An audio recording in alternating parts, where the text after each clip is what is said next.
Chair, fellow speakers, does anybody here have pets? I know you do. Anybody else? We love our pets, don't we? We love to observe them. We're interested in their behaviour, their little quirks. And this is my little dog, Bubs. And I love to observe his behaviour, and something particularly that he does frequently that never fails to amuse me is when he walks from our living room down the hall through the kitchen to go outside. He always does, I call it a drive-by, of his bowl to see if there's any morsels of food that he may have missed or anything new. I was sat at the kitchen table the other day and I could hear him click, click, click, coming down the hall on the wooden floor across the kitchen. Didn't let me down, he did the drive-by. This time there was something in there. He gobbled it down and went about his business. I picked up my coffee and smiled to myself and I thought, serendipity. That's serendipity. And then I thought, is it? It's one of those words that I thought I knew, but I wasn't really sure. So I looked it up. And this is what it said. The occurrence of valuable or pleasant discoveries, by accident or by chance, often described as a happy accident. It refers to finding something wonderful while not actively looking for it. So it turns out,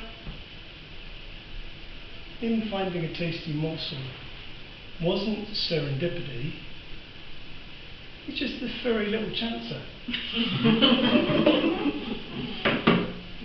But it did get me to thinking about serendipity and how important it is in our daily life, and we probably don't realise it, the things that we do and the things that we use day to day.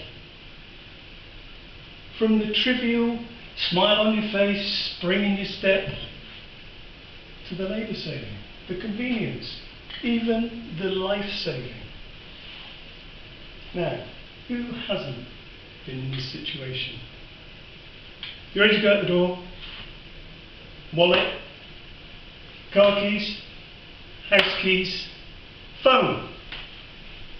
It's not there. It's not there on the worktop where I normally keep it. It's not on charge. I had it this morning when I was walking the dog in that coat.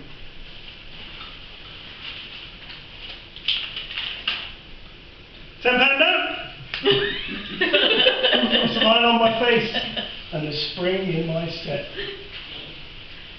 But that's great. I've also got the phone. Now I'm glad I found that. So I've got to get some milk on the way home.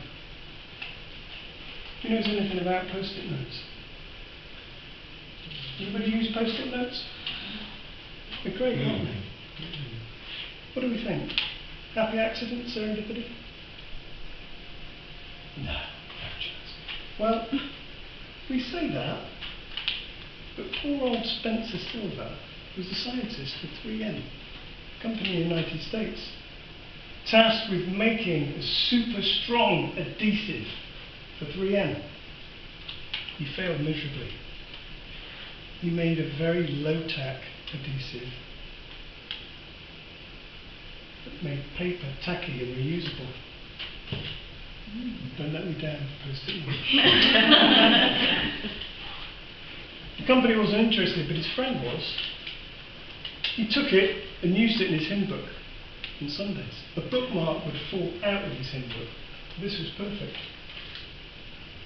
Both of them went to the executives at 3M, implored them to put it into production. They went back again and again. In the end, they did.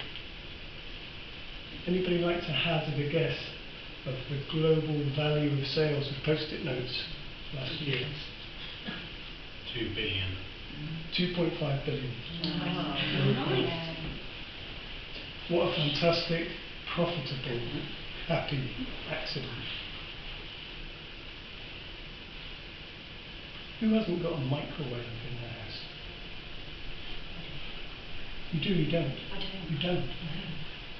I take it the other people in the room do. So, what do we think about that? Happy accident, serendipity? You sure, John? Might be a theme here, huh? Percy Spencer, an engineer working for Raytheon, looking at the heating effect of a high-powered microwave beam, was discovered in 1945. He was working on a magnetron capable of beaming high waves of radiation. He noticed that a chocolate bar in his pocket melted. What interested me about this story was there was no mention of what happened to his leg, just the chocolate bar that melted. So curiosity got the better of him, and he put some popcorn next to the tube and it started to pop.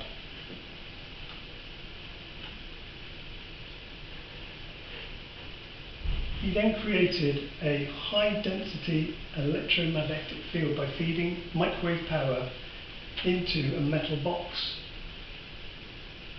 When food was placed in this box, the temperature quickly rose. This was patented in 1947, but didn't really come into everyday use until the late 80s, early 90s, when the price of parts became more reasonable. But now it is an invaluable domestic appliance in our houses.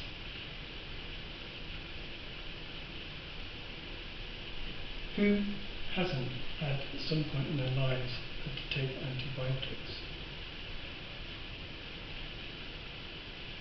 And I know I have. I expect you have at some point in your lives. And this is perhaps the most famous accidental discovery of all, which is penicillin.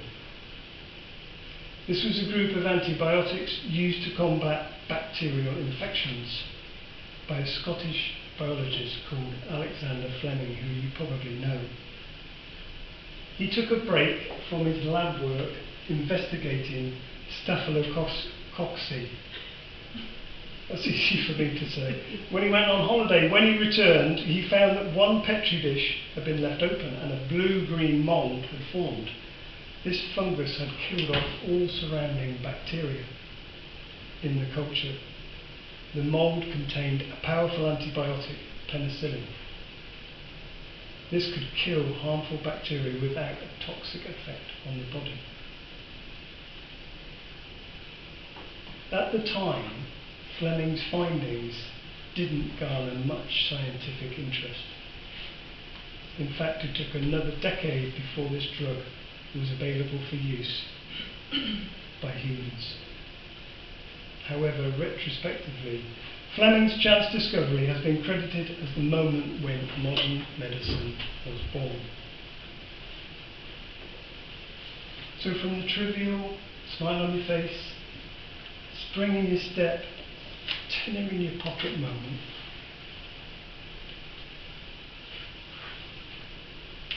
to the labour-saving device, the satisfying ding of the microwave in your kitchen when the meal's ready, to feeling better after taking antibiotics. I hope in the coming days, weeks and months you note your happy accidents and smile when you realise you have encountered serendipity.